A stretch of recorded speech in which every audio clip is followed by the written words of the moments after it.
kehittämään sillä tavalla, että tämä paikka peruskoulun päättäville nuorille turvataan.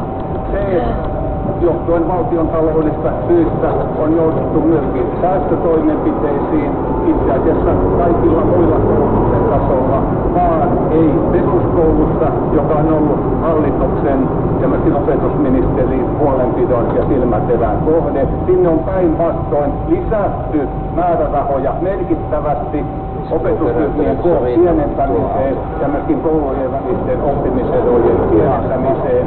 Peräti 83 miljoonaa euroa, joka on historiallisen iso summa. Niitä edustajia tästä aiheesta haluatte esittää kysymyksiä ilmoittautumaan painamalla e-painikettä vasemmaksi. Edustaja Tiilikainen.